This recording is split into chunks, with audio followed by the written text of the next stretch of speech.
नमस्कार दोस्तों, राजकीय महाविद्यालय सूरतगढ़ के इस यूट्यूब चैनल पर आपका स्वागत है। आज का हमारा विषय है मानव भूगोल के मूलभूत सिद्धांत। इससे पूर्व के लेक्चर में हमने मानव भूगोल की अर्थ परिभाषा, उसके विषय क्षेत्र और विभिन्न भूगोलविदों द्वारा मानव भूगोल की विषय वस्तु के बारे में हमने बात की थी।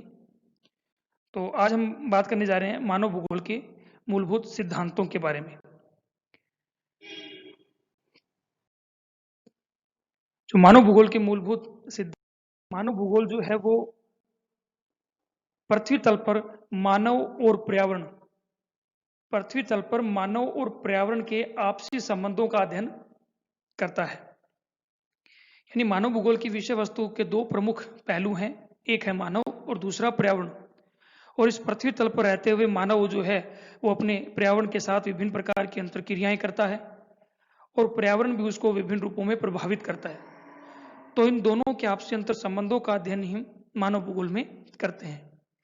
लेकिन ये भी बात सच है कि मनुष्य और पर्यावरण के बीच जो ये आपसी संबंध है ये परिवर्तनशील है और इन्हीं आपसी संबंधों और इनके समायोजन के जो विभिन्न पहलू है, उन विभिन्न पहलुओं को समझने के लिए भूगोलवेताओं ने तीन मूलभूत सिद्धांतों का प्रतिपादन किया है। वो सिद्धांत कौन कौन से हैं?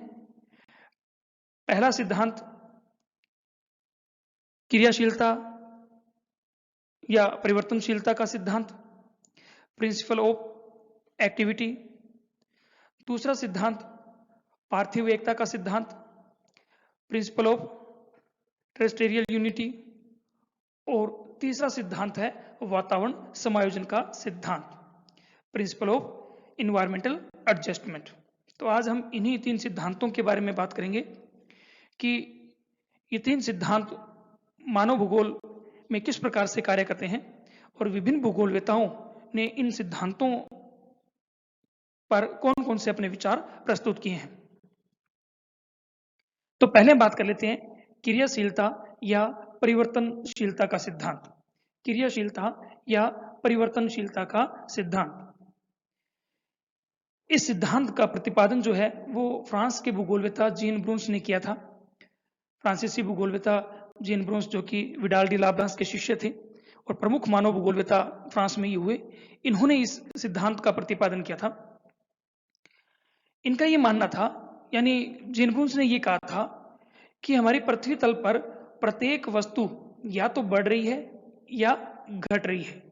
आप देख पा रहे हो, इन्होंने कहा था कि प्रत्येक वस्तु या तो बढ़ रही है या घट रही है, यानी वास्तव में कुछ भी गति रहित या स्थायी नहीं है। चूंकि हमारी पृथ्वी पे कोई भी तत्व गति रहित या स्थायी नहीं है, तो हमें भौगोलिक अध्ययनों में भी इस गतिशीलता को ध्यान में रखना चाहिए, यानी इस परिवर्तनशीलता को ध्यान में रखना आवश्यक है, ऐसा कहा जीन ब्रूंस ने। और इस सिद्धांत का, क्रियाशीलता के सिद्धांत का यदि हम सार देखें तो इस सिद्धांत का सार ये है कि पृथ्वी तल पर मौजूद प्रत्येक वस्तु, चाहे वो सजीव है या वो निर्जीव है, पृथ्वी तल पर मौजूद प्रत्येक वस्तु सजीव या निर्जीव किसी भी प्रकार की क्यों ना हो, उसमें निरंतर परिवर्तन होता रहता है।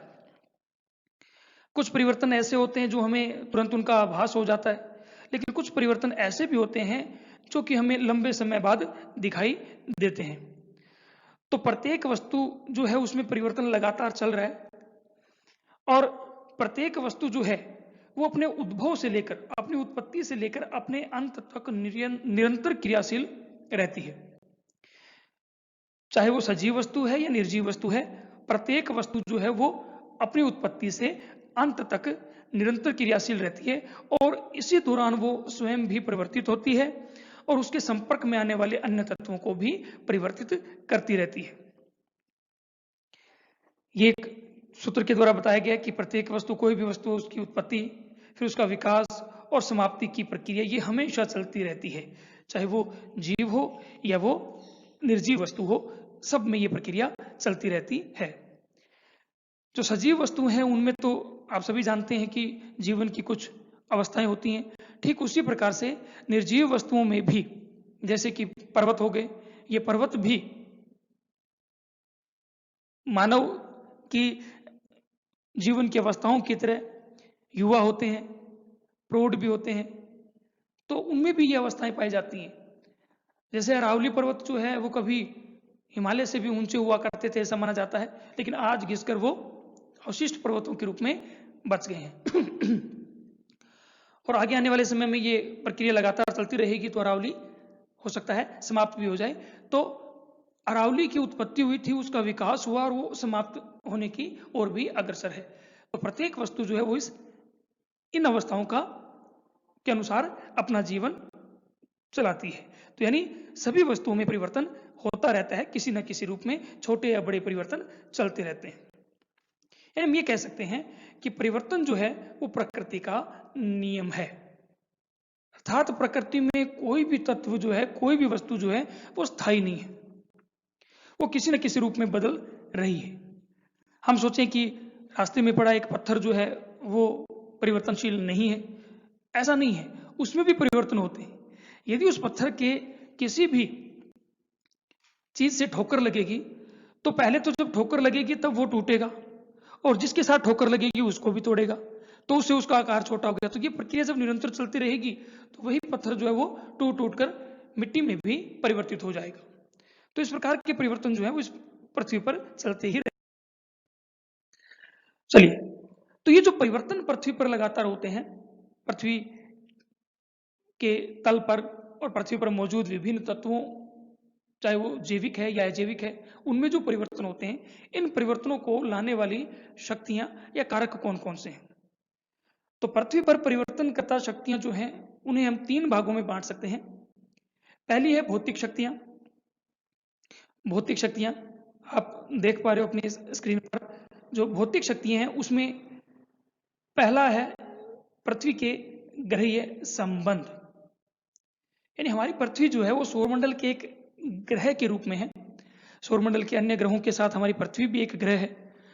तो उन अन्य ग्रहों के साथ पृथ्वी के संबंध है, और उन संबंधों के द्वारा हमारी पृथ्वी पर कई प्रकार के परिवर्तन होते हैं। जैसे सूर्य, सूर्य जो है वो हर रोज उदय होता है और सूर्य ताप देता है, और उसी सूर्य ताप से हमारी पृथ्वी पर बहुत तरह के परिवर्तन होते हैं। सूर्य ताप की वजह से ही पृथ्वी पर जीवन चलता है। हम जितनी भी ऊर्जा का इस्तेमाल कर रहे हैं वो सारी की सारी सौरिक ऊर्जा का ही भाग है। सूर्य के द्वारा ही पृथ्वी का पानी भाप बनकर ऊपर उठता है, और उसी ऊष्मा की वजह से बारिश या अन्य मौसमी परिवर्तन जो है वो होते हैं।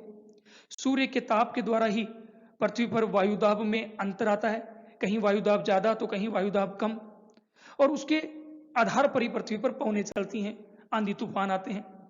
इसके अलावा पृथ्वी सूर्य के चारों ओर चक्कर भी लगाती है, उसकी परिक्रमा करती है।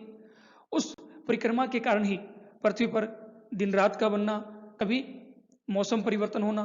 तो ये जो दैनिक अपनी जगह पर भी पृथ्वी घूमती है, तो जो उसकी दैनिक गति है, उस दैनिक गति की वजह से दिन रात बनते हैं, यानी अपने अक्ष पर घूमने के कारण दिन रात बनते हैं।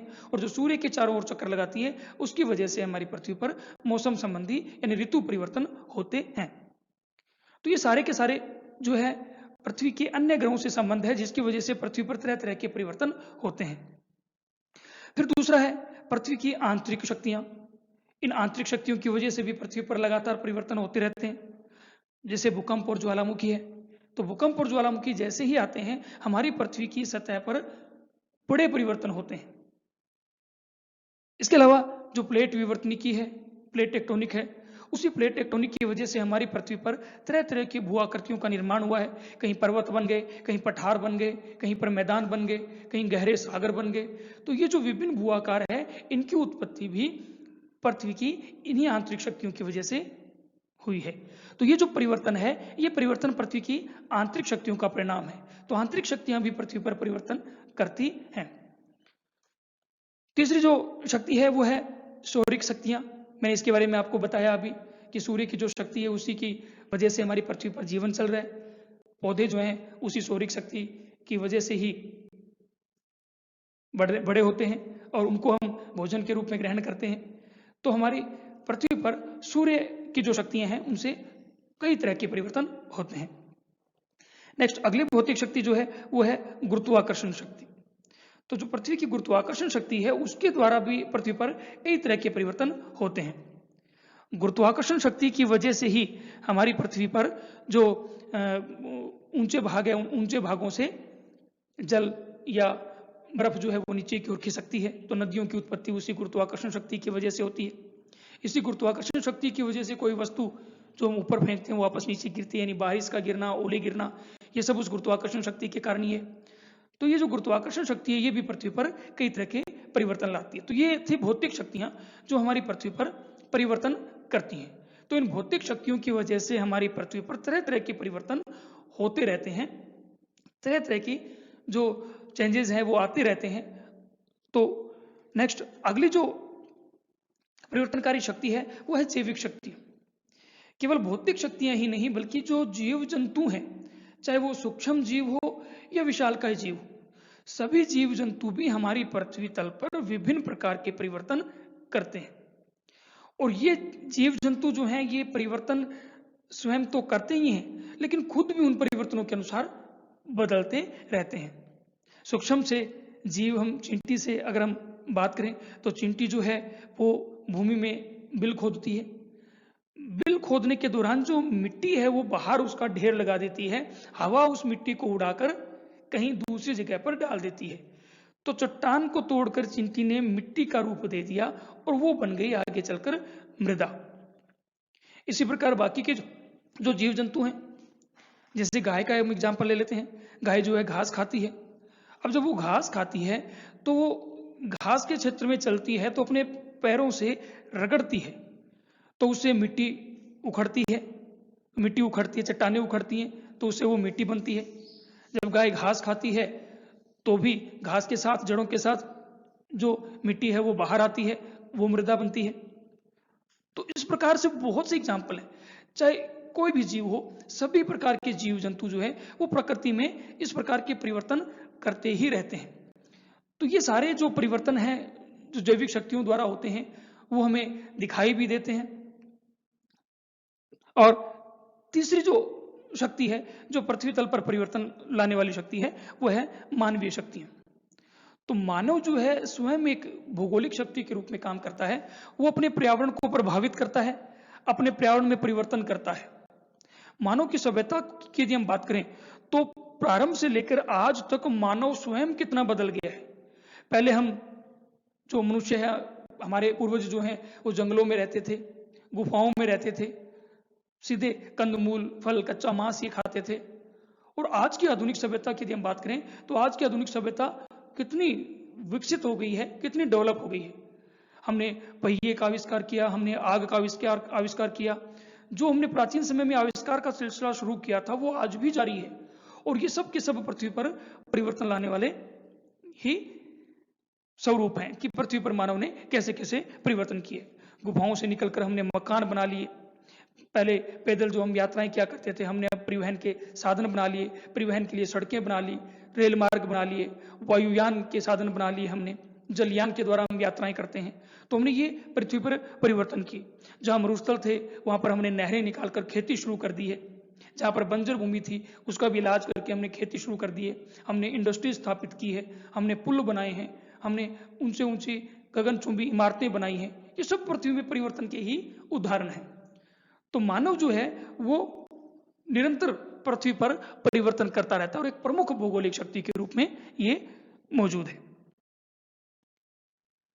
तो ये जो अभी हमने बात की ये था पृथ्वी पर परिवर्तनशीलता का, ये क्रियाशीलता का सिद्धांत, जिससे हम इस बात यानी इस सिद्धांत का सार ये निकलता है कि हमारी पृथ्वी पर प्रत्येक वस्तु जो है वो बदलती रहती है, उसमें हर पल परिवर्तन होता रहता है। कुछ परिवर्तन ऐसे होते हैं जो हमें तुरंत दिखाई दे जाते हैं और कुछ ऐसे होते हैं जो हमें जिनका बहुत लंबे समय बाद आभास होता है। तो ये जो परिवर्तन है, इन परिवर्तनों को ध्यान में रखकर ही हमें मानव भूगोल का अध्ययन करना चाहिए, मानव भूगोल की विषय वस्तु को पढ़ना चाहिए। यानी हमें यह मानकर चलना चाहिए कि मानव भूगोल की विषय वस्तु स्थायी नहीं है, उसमें परिवर्तन होता रहता है और उसी परिवर्तनशील स्वरूप का अध्ययन हमें मानव भूगोल में करना है। चलिए अब हम बात करते हैं मानव भूगोल के दूसरे मूलभूत सिद्धांत के बारे में, जो है पार्थिव एकता का या अंतर संबंधता का सिद्धांत। पार्थिव एकता का जो विचार है ये प्रारंभ से ही, जब से भूगोल की शुरुआत हुई तब से ही भौगोलिक अध्ययनों का आधार रहा है। यानी भौगोलिक अध्ययनों में इस विचार का समावेश हमेशा से रहा है, लेकिन इस विचार को एक सिद्धांत के रूप में व्यवस्थित ढंग से प्रस्तुत करने का जो कार्य है वो फ्रांसीसी भूगोलवेता विडाल डी लाप्लांस ने किया था। फ्रांस के भूगोल में विडाल डी लाप्लांस का बहुत महत्वपूर्ण योगदान है। फ्रांस में जितने भी भूगोलवेता हैं, वो जितने भी भूगोलवेता हुए वो फ्रांस के या तो शिष्य थे या उसके शिष्यों के शिष्य थे। तो फ्रांस में भूगोल की जो ब्लांस की विचारधारा थी, उसी विचारधारा का प्रतिपादन, उसी विचारधारा का विकास हुआ था। तो पार्थिव एकता के सिद्धांत का प्रतिपादक जो है वो हम विडाल डी लाप्लांस को मानते हैं। लेकिन इसका मतलब ये नहीं कि विडाल डी लाप्लांस के समय से ही ये पार्थिव एकता का विचार भूगोल में आया, बल्कि भौगोलिक अध्ययनों में ये विचार पहले से ही मौजूद था। वॉन हम्बोल्ट या यूनानी विद्वान जो थे, यूनानी विद्वानों के समय से भी पार्थिव एकता का विचार मौजूद रहा है। पार्थिव एकता का विचार हमें ये कहता है, यानी इसका सार ये है कि पृथ्वी तल पर मौजूद प्रत्येक तत्व आपस में एक दूसरे से जुड़े हुए हैं। यानी प्रत्येक जैविक और अजैविक तत्व जो है वो आपस में एक दूसरे से जुड़े हुए हैं, एक इकाई के रूप में आपस में वो जुड़े हुए हैं। और हमें भौगोलिक अध्ययन करते वक्त उनकी इसी एकात्मकता को ध्यान में रखना चाहिए। यानी हमें ये ध्यान रखना चाहिए कि कोई वस्तु जो है वो एकाकी नहीं है, अलग नहीं है, बल्कि उसके साथ उससे अंतर संबंधित दूसरी वस्तुएं भी हैं। जैसे फॉर एग्जाम्पल हम ये सोचें कि एक पेड़ है, पेड़ को हमने काट लिया, तो हमने सोचा कि हमने तो पेड़ काटा है, लेकिन उस पेड़ को काटने का प्रभाव अन्य तत्वों पर भी होता है। सबसे पहले तो पेड़ ने पृथ्वी तल की मिट्टी को अपनी जड़ों में बांध के रखा हुआ था। हमने उस पेड़ को काटा, अब बारिश के द्वारा या बहते हुए पानी के द्वारा मिट्टी का वहां से कटाव शुरू हो गया। जो मिट्टी पहले बंधी हुई थी, जुड़ी हुई थी, अब उसका कटाव शुरू हो गया तो वो वहां से हट गई। पेड़ जो है वो बादलों को आकर्षित करते हैं, बारिश करवाते हैं। हमने पेड़ काट दिया तो बारिश आना बंद हो गया, बारिश की कमी होगी। बारिश की कमी हुई तो जो अन्य पेड़ पौधे हैं या फसलें हैं उनका उत्पादन कम हो गया, जीवों के खाने के लिए भोजन की कमी हो गई, जीव जंतु मरने लगे, फसलों का उत्पादन कम हुआ तो हमारे लिए भी खाने की समस्या उत्पन्न होगी। तो ये सारी चीजें उस एक पेड़ से जुड़ी हुई हैं। इसी प्रकार जो और दूसरे तत्व हैं वो तत्व भी एक दूसरे से इसी तरह से जुड़े हुए हैं, एक दूसरे से इसी प्रकार से बंधे हुए हैं कि यदि किसी एक में थोड़ा सा भी परिवर्तन आता है, किसी एक में हम किसी भी प्रकार की चेंजिंग करते हैं, उसका प्रभाव दूसरे पर दिखाई देता है। आज हम देख भी पा रहे हैं जो वायु प्रदूषण है या ग्लोबल वार्मिंग है, हमने क्या किया, हमने तो केवल इंडस्ट्रीज लगाई थी, हमने तो केवल परिवहन के साधन बढ़ाए थे, लेकिन उसका प्रभाव पर्यावरण और पर्यावरण के दूसरे तत्वों पर भी पड़ रहा है। यानी ग्लोबल वार्मिंग या पर्यावरण प्रदूषण की वजह से समुद्रों पर भी उसका प्रभाव पड़ रहा है, मानव स्वयं पर, उसके स्वास्थ्य पर उसका प्रभाव पड़ रहा है, दूसरे जीव जंतुओं पर उसका प्रभाव पड़ रहा है, जो पेड़ पौधे हैं उन पर उसका प्रभाव पड़ रहा है। यानी ओवरऑल हमारी पृथ्वी पर सभी जगह पर इस परिवर्तन का प्रभाव दिखाई दे रहा है। तो इसका मतलब ये हो गया कि सारे के सारे ये जो तत्व हैं ये एक दूसरे से जुड़े हुए हैं। तो हमें इसी जुड़ाव को ध्यान में रखना चाहिए मानव भूगोल के विषय वस्तु का अध्ययन करते वक्त। जैसे मैंने आपको बताया कि पृथ्वी तल के सभी जैविक और अजैविक तत्व एक दूसरे को प्रभावित और नियंत्रित करते हैं, और स्वयं भी वो प्रभावित और नियंत्रित होते हैं। यानी केवल वो ही प्रभावित नहीं करते, बल्कि इसके साथ साथ वो खुद भी बदलते रहते हैं। तत्वों की यही अंतर संबंधता जो है वो उनकी एकात्मकता को प्रदर्शित करती है, और हमें इसी एकात्मकता को ध्यान में रखना चाहिए। जैसे पृथ्वी स्वयं भी एक इकाई है, यानी पृथ्वी के जो विभिन्न घटक है वो सब आपस में एक दूसरे से जुड़े हुए हैं। पृथ्वी पे जो पर्वत, पठार, मैदान, सागर है, महासागर है, ये सारे के सारे मिलकर ही तो एक पृथ्वी बनता है। तो ये सब के सब घटक आपस में एक दूसरे से जुड़े हुए, यानी पृथ्वी एक इकाई है और बाकी सारे के सारे तत्व जो हैं उसके अंग हैं। जिस प्रकार से ह्यूमन बॉडी जो है वो विभिन्न अंगों से मिलकर बनी है, उसी प्रकार पृथ्वी भी विभिन्न तत्वों से मिलकर एक इकाई के रूप में बनी है। और ये सब तत्व जो, सब घटक जो है वो एक दूसरे से संबंधित हैं और एक दूसरे को प्रभावित करते हैं और प्रभावित होते भी हैं। संपूर्ण पृथ्वी पर एक समान ही भौतिक नियम और सिद्धांत कार्यरत है। आप देख पा रहे हो स्लाइड में कि संपूर्ण पृथ्वी पर एक समान ही भौतिक नियम और सिद्धांत कार्यरत है। यानी इसका मतलब ये हो गया कि हमारी पृथ्वी पर यदि हम देखें तो हमारी पृथ्वी पर एक ही प्रकार के भौतिक नियम और सिद्धांत हैं। पूरी पृथ्वी पर वर्षा होने के जो नियम है वो एक है। पूरी पृथ्वी पर सूर्योदय जो है वो एक ही नियम से सूर्योदय होता है। पूरी पृथ्वी पर पर्वत बनने के नियम जो सिद्धांत है वो भी एक है। गुरुत्वाकर्षण का नियम भी एक है। पवनों के चलने का नियम एक है। तो ये मौसम या ऋतु परिवर्तन के नियम भी एक है। तो ये जो चीजें हैं, ये जो सिद्धांत है, जो नियम है, जो पृथ्वी के प्राकृतिक नियम है, भौतिक नियम है, ये पूरी पृथ्वी पर एक समान लागू होते हैं, जो इस बात को हमें ये बताते हैं कि हमारी पृथ्वी पर एकात्मकता पाई जाती है। अब हम बात कर लेते हैं कुछ भूगोलवेताओं के बारे में, जो कि जिन्होंने कि पार्थिविकता के विचार पर अपने कुछ वक्तव्य दिए। इनमें सबसे पहले हम बात करते हैं अलेक्जेंडर वॉन हम्बोल्ट ने क्या कहा। अलेक्जेंडर वॉन हम्बोल्ट की जो प्रसिद्ध पुस्तक थी कॉस्मोस, बड़ी महत्वपूर्ण किताब है और बहुत से कॉम्पिटिटिव एग्जाम में ये पूछी जाती है। उनकी जो प्रसिद्ध पुस्तक थी कॉस्मोस, उस कॉस्मोस में उन्होंने पृथ्वी को जैविक और अविभाज्य इकाई बताया है। यानी पृथ्वी एक अविभाज्य इकाई है और अन्य जीवों की तरह जिस प्रकार से अन्य जीवों के अंग मिलकर जीव का शरीर बनता है, उसी प्रकार पृथ्वी के भी विभिन्न अंग मिलकर पूरी पृथ्वी एक इकाई बनती है।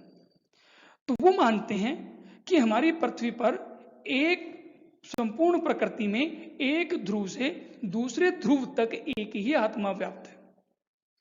वही आत्मा जो है पत्थरों में भी वही आत्मा व्याप्त है, जीव जंतुओं में भी वही, पेड़ पौधों में भी वही और मानव में भी वही, जिसको हम कहते हैं ईश्वरीय शक्ति। तो हमारी पूरी पृथ्वी पर, हमारी पूरी प्रकृति में एक ध्रुव से दूसरे ध्रुव तक एक ही आत्मा व्याप्त है, जो कि पृथ्वी को एक इकाई के रूप में बनाती है। इसके बाद हम बात करते हैं जर्मन विद्वान फ्रेडरिक रेडजेल ने क्या कहा। फ्रेडरिक रेडजेल की प्रसिद्ध पुस्तक थी एंथ्रोपोजियोग्राफी। जर्मनी के बहुत ही बड़े मानव भूगोलवेता रहे ये। इन्होंने भी पार्थिव एकता का ही समर्थन किया और इन्होंने ये लिखा कि मानव भूगोल के दृश्य जो है, मानव भूगोल के दृश्य पार्थिव एकता से संबंधित है और केवल उसी के द्वारा समझाए जा सकते हैं। यानी मानव भूगोल की जो विषय वस्तु है, वो सारी की सारी विषय वस्तु पार्थिव एकता के विचार के अनुरूप ही है। तो हमें उस पार्थिव एकता के विचार का ध्यान रखना चाहिए।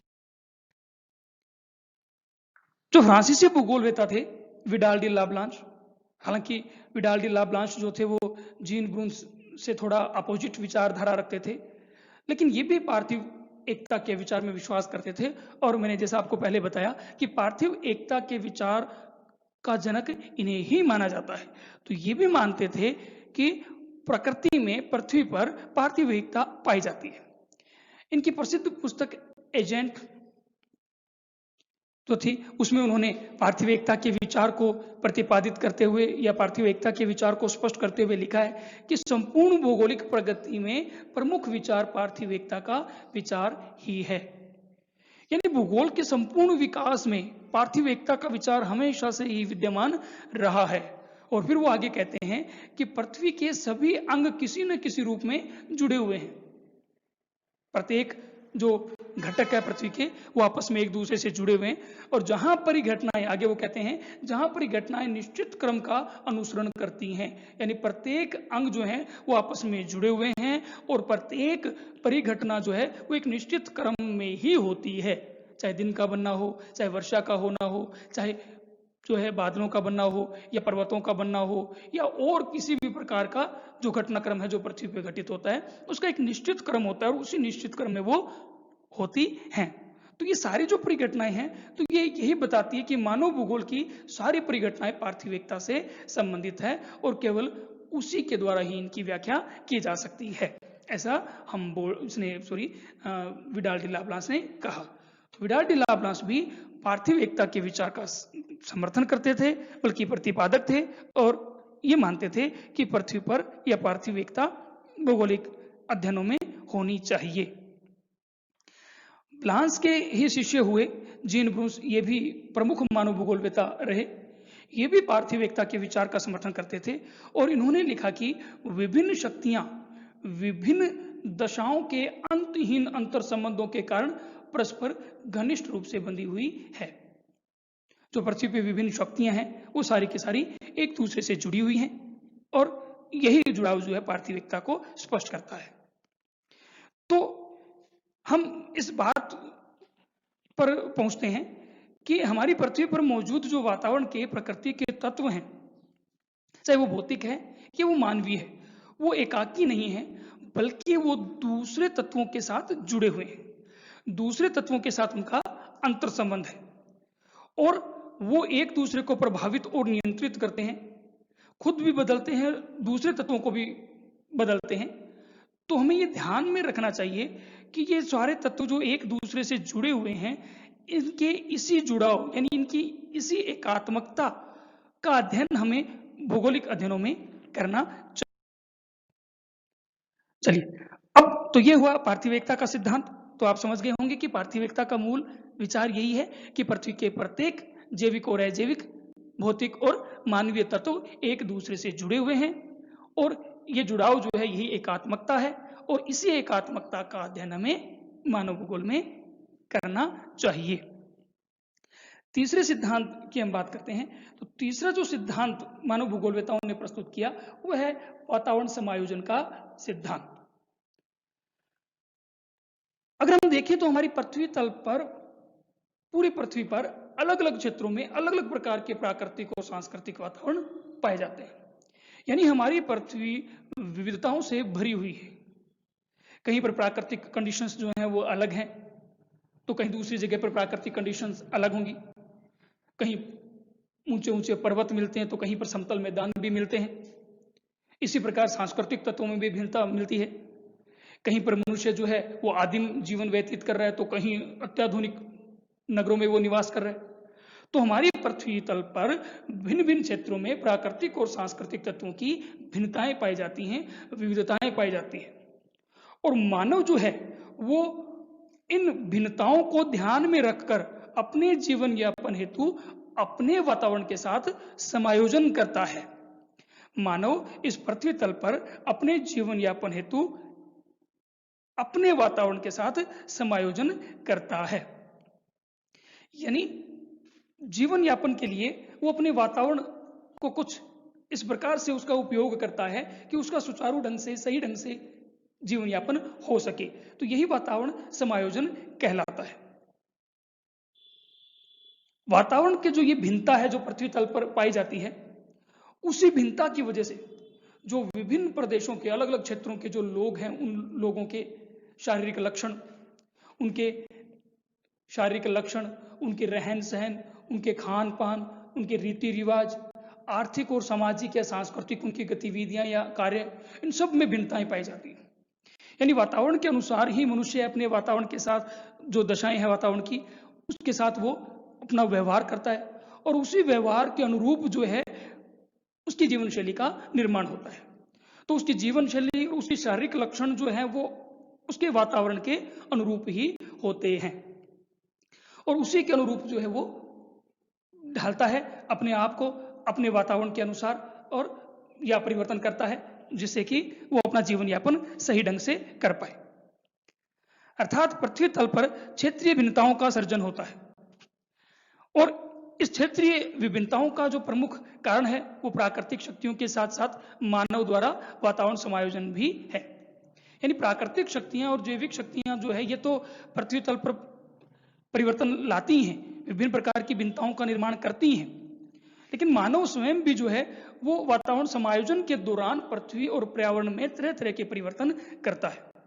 तो वातावरण समायोजन का सिद्धांत का सार ये हो गया कि मनुष्य पृथ्वी तल पर विभिन्न प्रकार के परिवेश में रहते हुए उसके साथ जीवन यापन का जो तरीका अपनाता है, जीवन यापन का जो ढंग अपनाता है, वही वातावरण समायोजन होता है। तो मानव जो है अपने वातावरण के साथ समायोजन दो प्रकार से करता है। दो प्रकार के वातावरण समायोजन पृथ्वी पर मनुष्य करता है। तो वो कौन कौन से, किस किस प्रकार से वो अपने वातावरण के साथ करते हैं? तो वातावरण समायोजन इसके दो रूप हैं। पहला अनुकूलन, अडप्शन, पहला समायोजन यानी वातावरण समायोजन का जो पहला रूप है वो अनुकूलन, और दूसरा रूप जो है वो है रूपांतरण, मॉडिफिकेशन। अनुकूलन जो है ये भी आगे दो प्रकार का होता है। अनुकूलन का मतलब तात्पर्य ये होता है, पहले ये आप जान लें कि अनुकूलन क्या होता है। यानी वातावरण की दशाओं के अनुसार अपने आप को ढाल लेना, वो कहलाता है अनुकूलन। जैसे फॉर एग्जाम्पल आदिम जो जातियां हैं वो जंगलों में रहती है, वातावरण की शक्तियों के अनुरूप ही वो अपना व्यवहार करती है। पेड़ों से कंद या फल फूल और शिकार करके, जीव जंतुओं का शिकार करके वो अपना पेट भरती है, पेड़ों पर या गुफाओं में रहती है। ये अनुकूलन है। इसी प्रकार से जब सर्दियां आती हैं तो हम गर्म कपड़े पहन लेते हैं, गर्मियां आती हैं तो हम हल्के वस्त्र पहनना पसंद करते हैं। ये अनुकूलन है। जिस प्रकार के दशाओं में हम रहते हैं, जिस प्रकार की संस्कृति में रहते हैं, उसके अनुसार हम वहां की बोली सीखते हैं, वहां की भाषा का प्रयोग करते हैं। ये अनुकूलन है। मौसम के अनुसार हम फसलों का उत्पादन करते हैं। विभिन्न प्रकार की फसलें जो हैं वो मौसम के अनुसार ही हम उनका उत्पादन करते हैं। यानी हम जो जलवायु है या वातावरण जो है उसका अनुसरण कर रहे हैं। तो ये अनुकूलन के उदाहरण है। यानी अपने आप को वातावरण की दशाओं के अनुसार ढाल लेना अनुकूलन या अडॉप्शन कहलाता है। बहुत सी जनजातियां, एस्किमो है या जो बुशमैन है, पिग्मी है, ये जो जनजाति हैं ये अपने वातावरण का अनुसरण करते ही अपना जीवन यापन कर रही है। तो ये जो अनुकूलन है ये भी दो तरह का होता है, एक आंतरिक अनुकूलन और दूसरा बाहरी अनुकूलन। एक तो आंतरिक अनुकूलन और दूसरा बाहरी अनुकूलन, ये दो प्रकार का ये भी होता है। और ये जो आंतरिक अनुकूलन है ये भी दो तरह से होता है, एक ऐच्छिक और दूसरा प्राकृतिक, अनैच्छिक। ऐच्छिक यानी हमने अपनी स्वेच्छा से जिस वातावरण की दशाओं के अनुसार स्वेच्छा से अपने आप को बदल लिया, अपने आप को ढाल लिया, वो ऐच्छिक। जैसे कि फॉर एग्जाम्पल मान लीजिए कि कोई व्यक्ति विदेश से आता है, भारत के केरल राज्य में आकर रहता है, या ये मान लीजिए कि भारत के कर्नाटक में या महाराष्ट्र में आकर रहता है। तो जब वो विदेश से महाराष्ट्र में आकर रहने लगा तो उसे कुछ परिवर्तन करने पड़ेंगे वहां पर सर्वाइव करने के लिए, वहां पर रहने के लिए अपने आप में कुछ चेंजेस करने पड़ेंगे, प्रकृति के अनुसार अपने आप को ढालना पड़ेगा। मान लीजिए वो कनाडा से है, कनाडा में ठंडा मौसम है, लेकिन वो महाराष्ट्र में आके रह रहा है तो महाराष्ट्र में गर्मी पड़ती है। तो ऐसी स्थिति में कनाडा में वो जो है कोट पैंट पहन के घूमता था, लेकिन यहाँ तो नहीं पहन सकता, यहाँ गर्मी है। तो उस स्थिति में वो कुछ परिवर्तन करता है, तो कुछ ऐच्छिक परिवर्तन करता है, कुछ अनैच्छिक परिवर्तन अपने आप ही हो जाते हैं। यानी वो महाराष्ट्र में रहेगा तो महाराष्ट्र में वहाँ के लोगों से बोलचाल के लिए, वहाँ के लोगों से बात करने के लिए, यदि उसे जो कन्वर्सेशन है वो अच्छे से करना है तो थोड़ी बहुत वो मराठी सीखेगा। वहाँ के पहनावे को वो अपनाना शुरू करेगा ताकि वो समारोह में, वहाँ के लोगों के समारोह में जा सके और उनके जैसा दिख सके। तो ये वो स्वयं अपनी मर्जी से इस प्रकार के परिवर्तन करता है। ये जो परिवर्तन है ये ऐच्छिक कहलाते हैं। और कुछ होते हैं अनैच्छिक या प्राकृतिक। यानी वो व्यक्ति वहां लंबे समय तक यदि रुकेगा तो वहां की क्लाइमेट के अनुसार, यदि वो पूरी दंपत्ति उसकी वहां आकर रहती है तो वहां के क्लाइमेट के अनुसार उनके शरीर के रंग में थोड़ा चेंज आने लगेगा। यानी वो उतना गोरे या उतना गोर वर्ण में नहीं रहेंगे, थोड़ा धूप की वजह से या गर्मी की वजह से उनकी स्किन जो है वो डल होने लगेगी। यदि उनकी संतान यहाँ लंबे समय तक वो रहते हैं और उनकी संतान यहीं पर उत्पन्न होती है तो वो संतान भी जो है उसमें भी उसके शारीरिक जो बनावट है, उसके शरीर का रंग जो है उसमें भी परिवर्तन आएगा। ये अनैच्छिक है। यानी ऐसा उस मनुष्य से ने नहीं चाहा था कि उसकी संतान जो है वो यहाँ की लोगों की तरह सांवले रंग की हो, लेकिन वातावरण के अनुरूप उसमें ये परिवर्तन आ गया। ये अनैच्छिक परिवर्तन या प्राकृतिक परिवर्तन है। तो ये दो प्रकार के होते हैं। यानी अनुकूलन जो है, मैंने आपको बताया अनुकूलन आंतरिक और बाहरी, दो प्रकार का अनुकूलन होता है, आंतरिक और बाहरी। तो आंतरिक अनुकूलन जो है वो दो प्रकार का हो गया। कौन सा? एक तो ऐच्छिक, जो मनुष्य अपनी स्वेच्छा से स्वीकार कर लेता है, वातावरण के अनुसार अपने आप को ढाल लेता है, और दूसरा प्राकृतिक, जो कि वातावरण उसमें परिवर्तन कर देता है। यानी वातावरण जो है वो भी उसमें परिवर्तन कर देता है। और दूसरा जो अनुकूलन होता है वो होता है बाहरी। दूसरा अनुकूलन बाहरी अनुकूलन होता है। तो ये अनुकूलन हुआ। और इसके बाद वातावरण समायोजन का जो दूसरा रूप है वो है रूपांतरण, मॉडिफिकेशन। तो जो रूपांतरण है, रूपांतरण का ये मतलब हो गया कि मनुष्य कुछ स्थानों पर प्रकृति को अपने अनुरूप बदल लेता है, उसमें परिवर्तन कर देता है। यानी जहां पर उसे प्रकृति में वो परिवर्तन ला सकता है, चेंजेस कर सकता है, वहां उसको वो बदल लेता है, वो रूपांतरण कहलाता है, मॉडिफिकेशन कहलाता है। जैसे कि फॉर एग्जांपल एक भूमि के टुकड़े को हमने उस पर मकान बना लिया। अब हर भूमि पर, खुली भूमि पर जो टेम्परेचर है वो 40 डिग्री है, लेकिन मकान के भीतर हम बैठे हैं तो वहां पर 5 डिग्री सेल्सियस टेम्परेचर कम है, ये रूपांतरण हो गया। फिर मकान में हमने पंखा लगा लिया, 5 डिग्री सेल्सियस टेम्परेचर और कम हो गया। हमने कूलर लगा लिया, 5 डिग्री सेल्सियस टेम्परेचर और कम हो गया। हमने एसी लगा लिया तो हम 17 डिग्री सेल्सियस में एक कमरे में रह रहे हैं, बाहर 40 डिग्री सेल्सियस तापमान है और अंदर केवल 17 डिग्री सेल्सियस तापमान है, तो ये परिवर्तन हो गया। इसी प्रकार भूमि के टुकड़े पर हमने खेत खलिहान बनाए हैं, हमने उद्योग धंधे बनाए हैं, हमने सड़कें बनाई हैं, हमने परिवहन के साधन बनाए हैं, ये सब परिवर्तन के ही उदाहरण है। मरुस्थलों में हमने नहरें निकालकर वहां पर खेत खलिहान बना दिए, ये परिवर्तन के ही उदाहरण है। वातावरण में बहुत प्रकार के परिवर्तन हमने किए हैं। जंगलों को साफ किया है, जंगलों को साफ करके वहां बस्तियां बसाई हैं, मानव बस्तियां बसाई है, मानव नगर बसाए हैं, गांव बसाए हैं, तो ये रूपांतरण के एग्जाम्पल है। तो मनुष्य जो है वो प्रकृति पर निरंतर इस प्रकार के जो परिवर्तन है वो करता रहता है, किस लिए? अपने वातावरण के साथ समायोजन स्थापित करने के लिए, यानी अपना जीवन यापन सुचारू ढंग से चलाने के लिए। तो दो तरह से ये आपने देखा कि दो तरह के यानी वातावरण समायोजन मनुष्य अपनाता है, अनुकूलन और रूपांतरण। अनुकूलन यानी अपने आप को प्रकृति के अनुसार ढाल लेना, और रूपांतरण यानी प्रकृति में कुछ परिवर्तन करके प्रकृति को अपने अनुसार बना लेना। तो इन दोनों ही प्रकार की क्रियाओं के द्वारा मनुष्य अपने वातावरण के साथ समायोजन करता है।